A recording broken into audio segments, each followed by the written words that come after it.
pandemia da Covid-19 pode trazer consequências além das sequelas deixadas pela doença. No campo jurídico já se estudam medidas, ações trabalhistas para protegerem os profissionais de saúde infectados. Este é o tema de nossa conversa com Maiara Galhardo, advogada trabalhista do escritório Beraldi Mélega Advogados. Maiara, bom, estamos num panorama quase que de guerra, né? Essa pandemia tomou todo mundo de surpresa, todo mundo estava despreparado, e a gente sabe que a CLT, sobretudo, protege os trabalhadores com suas medidas e tal. Agora, no caso específico desse momento em que a gente vive, até que ponto essas ações, essas determinações da justiça, elas podem, não é que elas são cumpridas, mas até que ponto ela pode afetar tanto o trabalhador quanto o empregador? Olá, Maurício. Assim como você disse, de fato, nós estamos vivendo uma situação de guerra, uma situação atípica, e o coronavírus ele vai trazer, sim, impactos em todas as áreas do direito, né? Até pela questão econômica, e no direito do trabalho nós percebemos que vamos ter uma grande crescente de ações trabalhistas, principalmente em relação aos profissionais da área da saúde, porque são as pessoas que estão na linha de frente, que estão atuando ali diretamente com o Covid, e nós não temos uma legislação específica para isso. Então, em razão disso, nós temos algumas orientações do Ministério Público do Trabalho, algumas leis orgânicas do SUS também, para a proteção dos trabalhadores da área da saúde, da frente médica, de auxiliares de limpeza, mas essa legislação, essas orientações, elas são escassas, são as mesmas orientações que nós temos para o dia a dia da sociedade, não causar aglomeração, o espaçamento entre uma consulta e outra de pelo menos 1 hora, o espaçamento entre as poltronas na sala de espera de 1,5 m, a checagem da temperatura, o auxílio aos empregados. Então, se o empregado está com tosse, está com uma gripe, já faz o exame com rapidez, tem a assistência em casa, mas ainda assim a gente entende que teremos uma crescente de ações, porque não sabemos ao certo quais serão as consequências da Covid, né? Agora, a medicina do trabalho, sobretudo, ela já prevê uma série de ações que podem prevenir as questões que estão sofrendo esses profissionais hoje, como estresse, excesso de trabalho, o descumprimento das horas extras, né? Quer dizer, daquela regulamentação das horas extras, até que ponto o profissional ele pode se proteger contra esses, não digamos abusos, né? Mas dessas necessidades, até que ponto ele pode se proteger e até que ponto a legislação o protege? Sim. No dia a dia, a orientação que nós damos é para o profissional fazer uma denúncia no Ministério Público do Trabalho, que está investigando a fundo como as empresas estão atuando, ou procurar um advogado e ingressar com uma ação trabalhista individual. Na situação da pandemia, a orientação dos escritórios, inclusive do que eu trabalho, é para os empregados terem um pouquinho de paciência, mas ainda assim, se perceberem que estão extrapolando, que o sistema nervoso está chegando ao limite, que não está conseguindo horas de sono necessário para voltar ao trabalho, que as horas extras estão excedendo demais o período que deveria ser contratual, para fazerem a denúncia no Ministério Público do Trabalho, porque o Ministério Público, nesse momento, está investigando todas as empresas que necessitem de algum ajuste, né? Nós não temos uma lei específica para isso, mas nós temos as fiscalizações.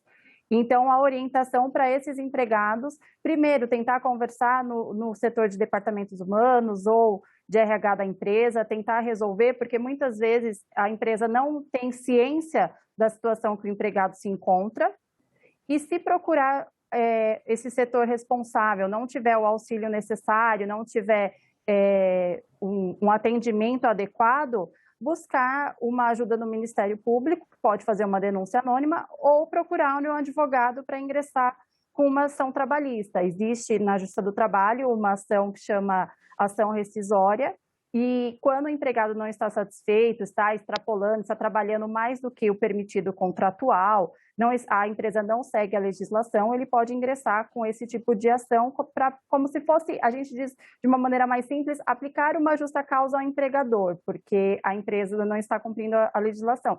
Então, por enquanto, os caminhos são esses. Agora, o que acontece, sobretudo no Brasil, é um excesso, uma carga de trabalho muito demandada, sobretudo dos médicos. Eles normalmente têm mais de um emprego, atuam na área privada, em outros hospitais, em consultórios, quer dizer, e eles têm feito muito pouco o home office, né? Quer dizer, o trabalho em casa não é uma prática muito, e me parece que não tem sido uma prática muito comum entre esses profissionais.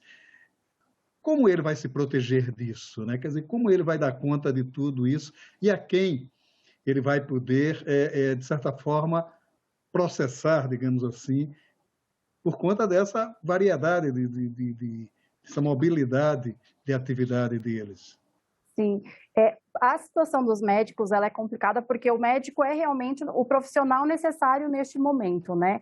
Então, a orientação que temos é que os médicos que estão em idade avançada, os médicos que são da área de risco, estão atendendo via home office, né, por consultas telepresenciais. Alguns médicos que não quiseram comparecer na linha de frente ou não puderam participar da linha de frente também atuam em home office, mas a grande maioria dos médicos está, de fato, trabalhando, fazendo plantões excedentes. E o ideal é que o médico consiga conversar com o hospital que ele trabalha, até porque diria que 50% dos médicos atualmente eles trabalham como pessoa jurídica, então eles não são registrados, eles não são CLT, o que dificulta um pouco a aplicação da legislação, mas o caminho para o médico é o mesmo caminho para os outros trabalhadores. Se ele não estiver aguentando, se o número de plantões, o número de consultas estiver elevado, ele precisa procurar o departamento da empresa, né, o Recursos Humanos, ou ingressar com uma reclamação trabalhista. Pelo cenário que estamos vivendo hoje, acredito que nos próximos anos nós teremos bastante, o número de ações bem aumentado em relação a médicos, enfermeiros. Os dados são, inclusive, muito preocupantes, né? Porque, segundo um levantamento feito pelo Departamento Intersindical, a cada 49 segundos, um profissional da saúde é infectado com o coronavírus. A doença tem provocado sequelas complicadíssimas, né? Quer dizer, passada essa pandemia, ele vai poder, de certa forma, acionar, buscar na justiça os seus direitos e a quem ele vai recorrer e a quem ele vai criminalizar, digamos assim. Exatamente. Recentemente, o STF soltou uma determinação que considera o Covid doença do trabalho, né? Se foi infectado, se tem como provar que foi infectado no trabalho. Os profissionais da saúde conseguem comprovar facilmente, até porque eles estavam na linha de frente.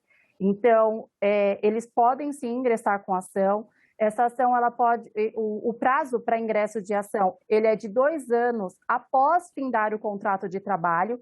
Então, não precisa ser assim que acabar a pandemia, não precisa se desesperar porque se contagiou e pode ter uma sequela no momento. Pode aguardar esse prazo, pode esperar a situação acalmar e ingressar com ação, inclusive para entender o que é que aconteceu para essa contaminação. Houve falta de orientação por parte da empresa? A empresa forneceu todos os equipamentos de proteção? Porque é importante que todos os empregados e as empresas saibam que na Justiça do Trabalho sempre se ouve os dois lados. Embora nós tenhamos uma CLT bem protecionista, é dada à empresa o direito de se defender. Então, se o profissional ingressou com ação, dizendo que se contaminou no ambiente de trabalho ou que estava trabalhando em jornada excessiva, e a empresa apresentar os comprovantes de que fez palestras, deu orientação adequada, forneceu todos os equipamentos de proteção, forneceu máscara, forneceu proteção de rosto, fornecer o gorro. Então, se tiver toda essa proteção, aí vai ficar um pouquinho mais complicado para o profissional que não tiver como comprovar como foi que ele adquiriu essa doença. Mas, de qualquer forma, ele pode ingressar, sim, com ação. E também há um fator que é preocupante, porque não há uma cultura da autoproteção. Parte desses trabalhadores, sobretudo os trabalhadores menos qualificados, né, eles não têm uma preocupação premente com a questão da autoproteção. Eles deixam de usar os equipamentos, né, eles negligenciam um pouco por isso. Isso seria um atenuante para as empresas? Como é que a Justiça do Trabalho encara esta situação? Sim, compete à empresa fornecer os equipamentos, orientar os empregados quanto ao uso, como deve usar, como deve descartar, por exemplo, a luva, a máscara, não pode ser descartada em qualquer lugar, tenha o descarte correto para não contaminar outras áreas do corpo, e a empresa também é responsável por fiscalizar a utilização. Então, se a empresa fiscalizou um empregado e o empregado encontrou o empregado no corredor do hospital, por exemplo, sem o uso do equipamento devido, ela pode advertir o empregado. Se a empresa não adverte e o empregado continua sem utilizar, ela assumiu para si o risco da relação, o risco da ação trabalhista. Num primeiro momento, houve uma certa dificuldade de aquisição desses equipamentos. E hoje ainda há, né? Quer dizer, inclusive, os equipamentos, a própria indústria não tinha como socorrer a demanda e muitas vezes não tinha um equipamento suficientemente qualificado para a proteção desses trabalhadores. Até que ponto a Justiça do Trabalho também analisa essas questões, né? Quer dizer, como é que ela vê essa dificuldade das próprias empresas conseguirem os equipamentos ideais e os equipamentos de qualidade? Sim, como é uma ação atípica, uma situação nova, a empresa não está preparada, os juízes não estão preparados, então eu acredito que isso é uma prova que a empresa vai ter que produzir, de que ela não conseguiu determinado equipamento e vai ter que apresentar documentos que comprovem o porquê não conseguiu e o porquê o empregado teve que trabalhar, né? Porque se você não conseguiu o equipamento, como é que você colocou o empregado seu em risco? Então, essas situações, elas vão ter que ser analisadas caso a caso, porque pode ser que a empresa não tenha conseguido o equipamento ideal, mas conseguiu um similar que fazia o mesmo efeito. Então, tudo isso vai ter que ser analisado pelo juiz e provavelmente por um perito, por um engenheiro da área que consiga analisar se o equipamento era ou não suficiente para dirimir o risco do contágio do Covid. Inclusive, a senhora chega a alertar para um fator interessante, né? Quer dizer, o excesso de estresse provocado por esses profissionais, né? Quer dizer, desculpa, que esses profissionais estão submetidos podem levar a outro tipo de consequência mais drásticas, até como doenças mentais mesmo, né? Quer dizer, provocado isso. Como é essa questão? Sim, isso é de um modo geral para todos os trabalhadores, né? Então, nós temos já na Justiça do Trabalho bastante ação voltada para doenças psicológicas em razão do excesso de trabalho, e o Covid, acredito que também será o novo modelo de pedido, né?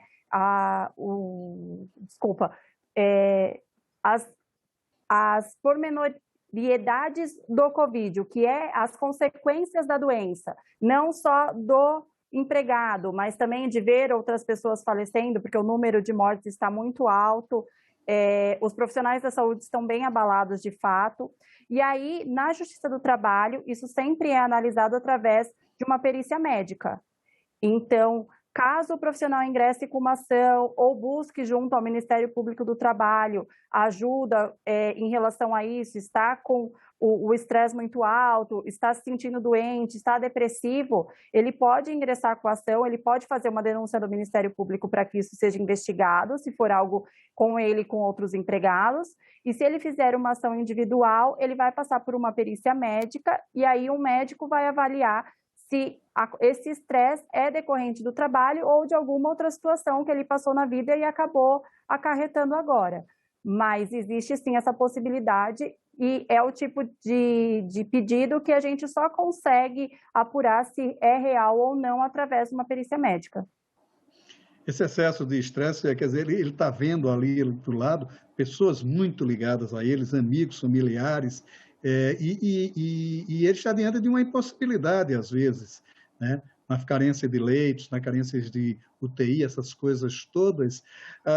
Haveria a possibilidade de ele requerer alguma espécie de licença especial para que, pelo menos, ele tivesse um suspiro, um certo desestressamento em um determinado momento desse excesso? A legislação, de certa forma, o protegeria nesse sentido?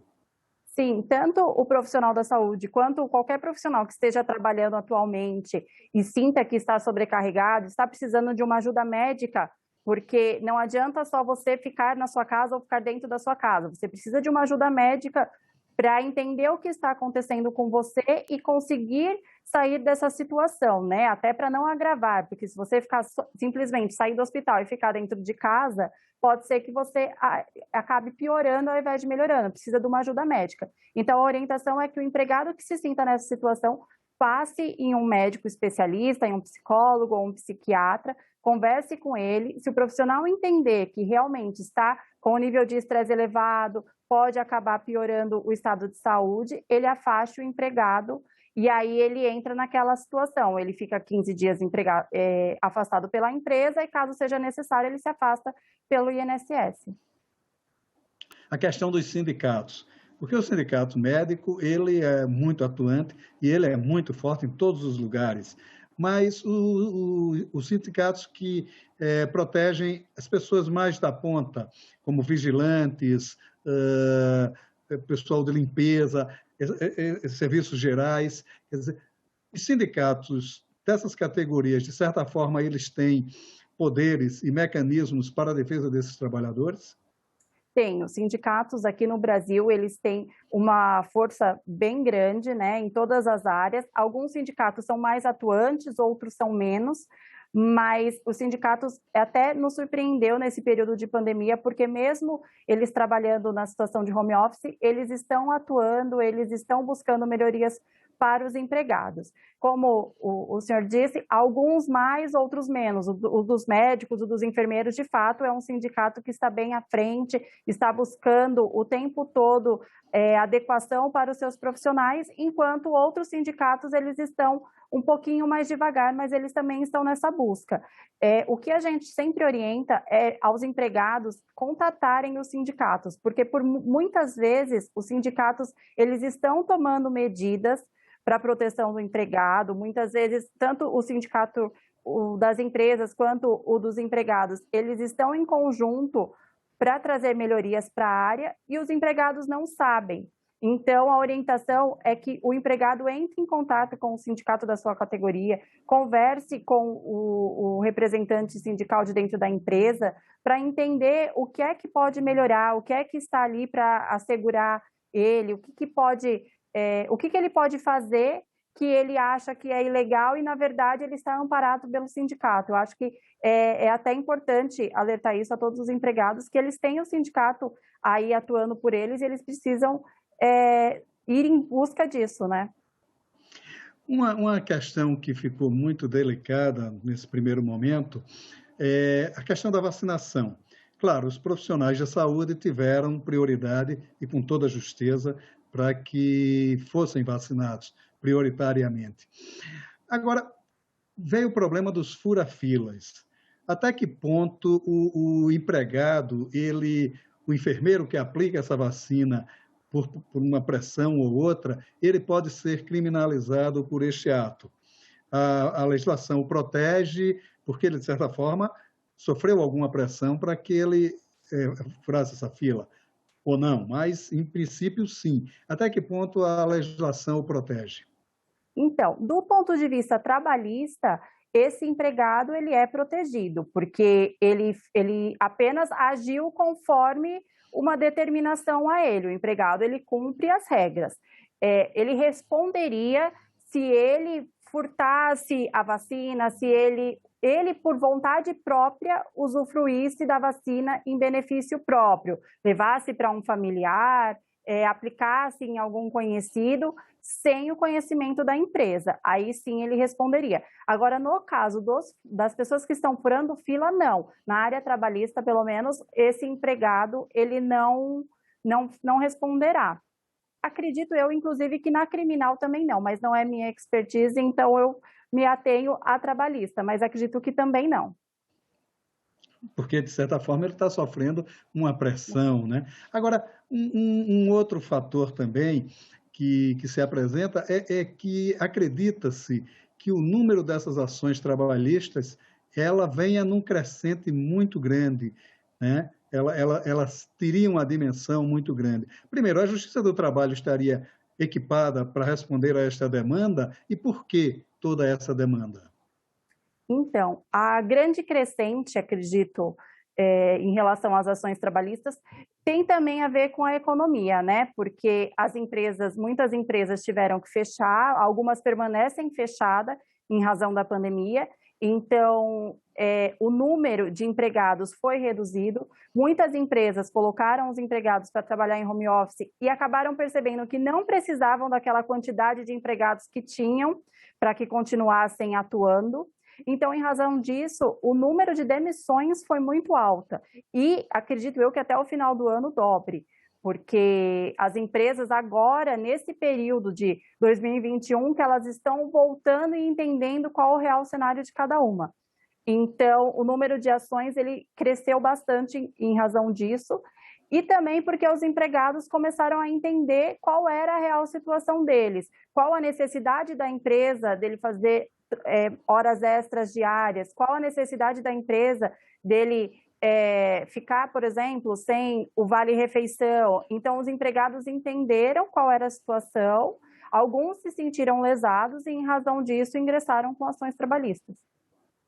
A questão da regulamentação do home office também é uma coisa complicada. Existe uma legislação que estabeleça regras para essa atividade ou a Justiça ainda está trabalhando, de certa forma, tentando reinterpretar essa nova atividade a partir do que ela já dispõe de legislação?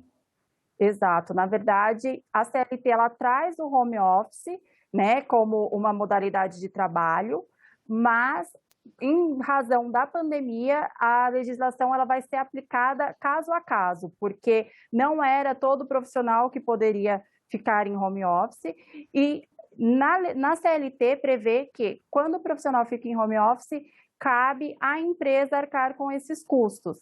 Então, internet, computador, como vai fiscalizar o horário de trabalho desse empregado, porque em regra não é fiscalizado. Então, todos esses pormenores, eles vão ser avaliados caso a caso, porque a pandemia, de fato, ela não pode ser vista nem na Justiça do Trabalho, em nenhuma outra, como uma fase normal. Foi uma fase atípica, as empresas tiveram que se readequar muito rápido, os empregados da mesma forma.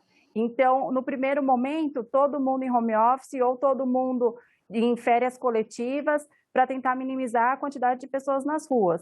E depois, aos pouquinhos, ela foi se adequando, os decretos foram saindo. No momento, está pendente, né? Nós não temos uma lei específica para isso. Nós precisamos, inclusive, com uma certa urgência, porque as ações estão chegando e até agora nós não temos um parâmetro para saber como que vai funcionar, como cada juiz vai entender cada demanda. Então, é necessário, sim, que tenhamos uma lei específica para tratar tanto da jornada, quanto do home office, quanto da vacinação. Então, tudo isso a gente precisa, sim, que seja esclarecido.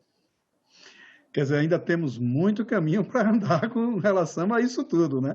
Muito, muito. O entendimento, ele é bem amplo, né? Então, a gente está engatinhando ainda, a gente precisa de um caminho bem longo para entender como que vai funcionar. Mayara, muito obrigado pela sua participação aqui no Cidadania. Foi uma entrevista muito esclarecedora. Muito obrigado pelas suas informações. Obrigada, um ótimo dia e eu agradeço e parabenizo pela iniciativa. Muito obrigado. Se você quiser rever esta ou outras entrevistas do Cidadania, é só acessar nossa página na internet, senado.leg.br/TV ou o canal da TV do Senado no YouTube. Obrigado pela sua atenção e até o próximo Cidadania.